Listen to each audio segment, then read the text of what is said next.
নমস্কার। সত্যমঙ্গল ইউটিউব চ্যানেলের সকল দর্শক এবং শ্রোতা বন্ধুদের জানাই আন্তরিক শ্রদ্ধা ও ভালোবাসা। আজ আমরা এই ভিডিওর মাধ্যমে প্রব্রাজিকা বেদান্ত প্রাণা মাতাজির কাছ থেকে অপূর্ব একটি গল্প কাহিনীর কথা শুনব। টোলের পাঠ অখণ্ড মনোযোগ দিয়ে শুনছিল রিভু। কঠোপনিষদে নচিকেতাকে যম বলছেন, ক্ষুরস্য ধারা নিশিতা দূরত্বয়া দুর্গং পথশ্রত কবয় বদন্তি। পদে পদে স্খলন, পতন, এমনকি মরণও হতে পারে। রিভু তো রোজই ছুটে ছুটে পাহাড়ে ওঠে সবার আগে। গুরু বলেন, চড়াই উতরাই করে যেমন চূড়ায় পৌঁছাতে হয়, তেমনি ঈশ্বরের কাছে যেতেও সাধক পিছিয়ে পড়ে, নামতে থাকে, আবার তাঁরই কৃপায় পথ ফুরিয়ে আসে, ওপরের পথ খুলে যায়। হঠাৎ চোখ চেয়ে রিভু দেখে সবাই যে যার কাজে চলে গেছে। তার মন বসে না, ভাবে পালাবে, দেখবে পথ কত কঠিন। ওই দুরন্ত ইচ্ছাটা তাকে নানা দিকে নিয়ে যায়, কখনো দুর্গমে, কখনো একান্তে। পাহাড়ি নদীর কলতান তাকে ডাকে। সে ভাবে, বন্ধন আবার কি? আমার তো আছেন শুধু গুরুদেব, অন্যদের মা বাবা ভাই বোন সব প্রিয়জনই রয়েছে। তার দুরন্ত মন কোথাও বাধা মানে না, বাঁধনও মানে না। এই সময় বোধ হয় কোনো রাজা উজিরের ছেলে টোলে পড়তে এলো। সঙ্গের লোকজনদের দেখে রিভু অবাক। তাদের চেহারা, সাজগোজ কি সুন্দর। গুরুদেব বললেন, রিভু, নতুন ছেলেটিকে এখানকার রীতিনীতি কাজকর্ম শিখিয়ে দাও। রিভু ভাবে, নির্ঘাত রাজপুত্র, নইলে অমন চেহারা হয়? দিন যায়, বছর ঘোরে, পাঠ শেষ হয় গুরুদেবের টোলে। সকলেই ঘরমুখ হয়। রিভুর সকলের প্রতি বেশ ভালোবাসা। মনটা যেন কেমন করে ওঠে। এত সুন্দর রাজপুত্রটিও আশ্রম ছেড়ে চলে যাবে? কিন্তু না, কিছুতেই মন খারাপ করবে না সে। মনে মনে আওড়ায়, আমি মায়া মুক্ত, আমি একা। শেষ পর্যন্ত সেও একদিন গুরুদেবের চরণে প্রণাম করে বলে, এবার আমায় বিদায় দিন গুরুদেব। গুরুদেব এই অনাথ ছেলেটির জন্য অনেক কথা ভাবছিলেন, কিন্তু এও জানেন এ পাখির জাত, আকাশে ওড়বার জন্য জন্মেছে। ধুলার মাটিতে স্নেহের বাঁধনে এ বাঁধা পড়বে না, মুক্ত সত্তা। বলেন, কোথায় যাবে রিভু?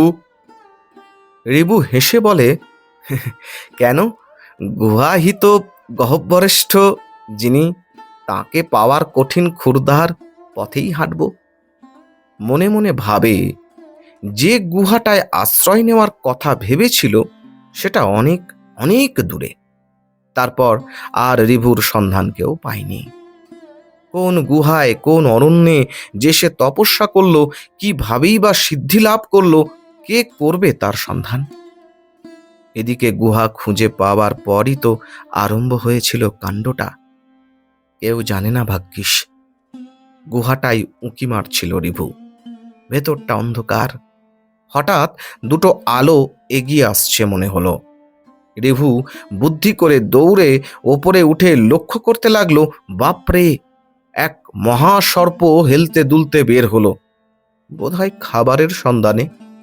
পরদিন রিভু অনেক কাঁটা গাছ, ডালপালা সংগ্রহ করে গুহার মুখ আটকালো। অপেক্ষা করে আছে সে। সর্প এলো ধীরে ধীরে। গুহায় ঢুকতে না পেরে কি তার আস্ফালন! মাথা কুটে কুটে একসময় সে শান্ত হয়। রিভু বিপদের আর সম্ভাবনা নেই বুঝে কাঠ কুটো জ্বালিয়ে তার দেহ অগ্নিতে আহুতি দিল। এখনো কিন্তু সে জানে না তার জন্য কোনো রহস্য অপেক্ষা করছে কিনা। এবার সে যাবে ওই গুহায়। গুহার মুখে একটু ভয়ে ভয়েই ঢোকে। চমৎকার গুহা। ধীরে ধীরে এগিয়ে যায় ভেতরে। একটু আলোর আভাস। বেশ বড় একটি আসন পাতা, কমণ্ডলু, বাকছাল। তার উপর ও কি, এক শুভ্র আলোর শরীর।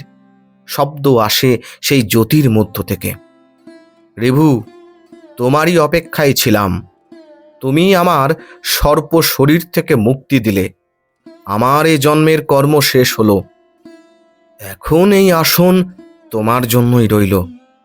গুহায় ধনরত্ন আছে অনেক, তবে প্রয়োজন না হলে গ্রহণ করো না। নিচে আছে গভীর কূপ, তাতে সুস্বাদু পানীয় জল। গুহার নিচের দিক দিয়ে বেরোলে পাবে নদীর ধারে ধারে ফল ফুলের গাছ।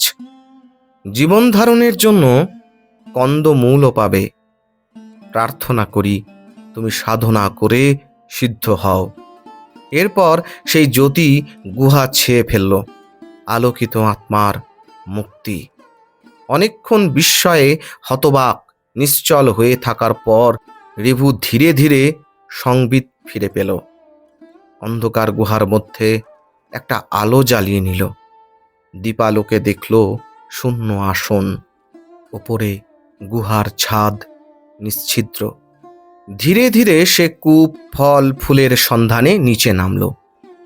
এখন থেকে সে গুহাবাসী। সাধনার দ্বীপ জেলে বসে যাবে সকলের অজ্ঞাত সারে।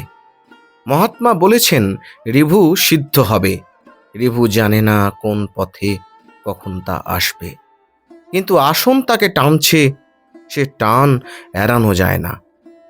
একদিন দেশের রাজা শুনলেন তার রাজধানীর কাছাকাছি এক গ্রামে একজন খুব উঁচু দরের মহাত্মা এসেছেন। বহু মানুষ তার কাছে গিয়ে শান্তি লাভ করছে।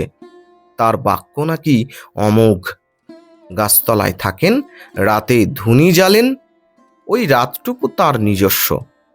অন্য সময় জিজ্ঞাসু ও সংসারী মানুষের ভিড় লেগেই আছে। রাজা কৌতূহল নিয়ে আসেন দেখতে। মুখের আদল চেনা চেনা লাগে। নিরীক্ষণ করে বাল্য বন্ধু রিভুকে আবিষ্কার করেন। মাথায় জটা, চোখ দুটো অস্বাভাবিক উজ্জ্বল, আগের মতোই ছিপছিপে, স্বল্পভাষী, অথচ কেমন রহস্যময়। রাজা বলেন, রিভু, তোমার এই গাছতলা ছেড়ে কদিন আমার প্রাসাদে এসো না। রিভু হাসে, বলে, ঠিক আছে, সাধুর প্রাসাদেও থাকা উচিত। দিনে রাতে মানুষ তাকে দেখবে। বেশ, চলো। রাজা ভাবেননি এত অনায়াসে রিভু রাজি হবে। প্রাসাদে তার রাজকীয় অভ্যর্থনা, রাজভোগে তার আপত্তি নেই। চুপচাপ দিন কাটাচ্ছে, কাজকর্ম নেই, ধ্যানেই ডুবে থাকে রাত্রে। রাজার মনে হয় সাধু বন্ধুটি তো দিব্যি রাজভোগ খাচ্ছে আর নিষ্কর্মা হয়ে বসে আছে। ওতে আর আমাতে তফাৎটা কোথায়? কথাটা শেষ পর্যন্ত বন্ধুকে বলেই ফেলেন। বন্ধুর চোখে কৌতুকের হাসি ঝলকে ওঠে। হ্যাঁ, তফাৎ আর কি, তবে তুমি বড় মাপের মানুষ আর আমি পথের ভিখিরি।